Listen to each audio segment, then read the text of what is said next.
ಕುಡಿತಾ ಇದ್ದೀನಿ ಮೇನ್. ಹಾಂ, ಅಲ್ಲ ಇದು ನೀವು 4th ಟೈಮ್ ಪರ್ಚೇಸ್ ಮಾಡ್ತೀರಾ ನಮ್ಮ ಹತ್ರ?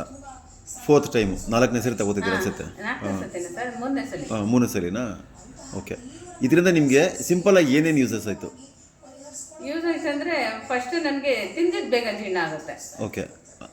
ತಿಂದಿದ್ದು ಬೇಗ ಜೀರ್ಣ ಆಗುತ್ತೆ, ಮತ್ತು ಕಾಲು ನೋವು ಬರಲ್ಲ. ನಾನು ಫಸ್ಟ್ ಅಂದರೆ ಇವಾಗ ನಾನು ಬೆಳಗ್ಗೆ 6 ಗಂಟೆಗೆ ಎದ್ದು ನಿಂತ್ಕೊಂಡ್ರೆ 3 ಗಂಟೆವರೆಗೂ ನಿಂತಿರ್ತೀನಿ.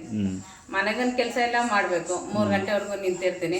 ಹಂಗಾಗಿ ನಂಗೆ ಮೇನ್ ಫಸ್ಟ್ ಕಾಲು ನೋವು, ನೈಟ್ ಮಲ್ಗಿದ್ರೆ ಕಾಲು ನೋವಿಗೆ ಒತ್ಕೊಂಡು ಮಲ್ಕೊತಿದ್ದೆ, ಎಷ್ಟೋ ಹೊತ್ತವರೆಗೂ ಒತ್ಕೊಂಡು ಮಲ್ಕೊತಿದ್ದೆ.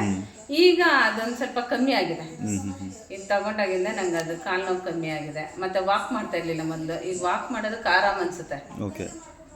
ಅಷ್ಟು ಬೆನಿಫಿಟ್ ಚೆನ್ನಾಗಿದೆ ಸರ್. ಚೆನ್ನಾಗಿದೆ. ಮತ್ತೆ ತಿಂದಿದ್ದು ಊಟ ಬೇಗ ಜೀರ್ಣ ಚೆನ್ನಾಗುತ್ತೆ. ಮೇನ್ ಅದೇ ಅಲ್ವಾ, ಮನುಷ್ಯನಿಗೆ ಬೇಕಾದ್ರೆ 3 ಹೊತ್ತು ತಿಂದಿದ್ದು ಕ್ಲೀನಾಗಿ ಜೀರ್ಣ ಆಗಬೇಕು. ಮತ್ತೆ ನನಗೆ ಫಸ್ಟ್ ಎಲ್ಲ ವಾಶ್ರೂಮ್ಗೆ ಹೋಗ್ಬೇಕು ಅಂದ್ರೆ 2 ದಿನ 3 ದಿನ ತಗೊಳೋದು. Okay okay. ಈಗ ಮಾತ್ರ ಆರಾಮಾಗಿ ಅವತ್ತಿಂದ ಅವತ್ತೇನು ತಿಂತೀವೋ ಅವತ್ತಿಂದ ಅವತ್ತು ಜೀರ್ಣ ಆಗ್ತಾ ಇದೆ. ಅಷ್ಟು ಚೆನ್ನಾಗಿದೆ ಸರ್ ನನಗೆ. Okay okay. ಮತ್ತೆ ಮುಖದಲ್ಲಿ ಕಳೆ ಬಂದಿದೆ, ಗ್ಲೋ ಬಂದಿದೆ. ಫಸ್ಟ್ಗಿಂತ ಸ್ವಲ್ಪ ಚೀಕ್ಸ್ ಎಲ್ಲ ಸ್ವಲ್ಪ ಕೂಡ್ಕೊಂಡಿದೆ. ಫಸ್ಟ್ ತುಂಬ ಸಣ್ಣ ಇದ್ರಿ, ಮುಖ ತುಂಬ ಸಣ್ಣ ಕಾಣ್ತಿತ್ತು ಲಾಸ್ಟ್ ಟೈಮ್ದು. Okay okay. ಇದನ್ನು 10 ಜನಕ್ಕೆ ಕೇಳಿದ್ರೆ ಮೇಡಮ್, ನಿಮ್ಮ ಥರನೇ ಅವರು ಆರೋಗ್ಯವಾಗಿದ್ದರೆ ತುಂಬ ಹೆಲ್ಪ್ ಆಗುತ್ತೆ ಎಲ್ರಿಗೂ. ಹಾಂ, ಸರಿ ಸರಿ ಸರಿ.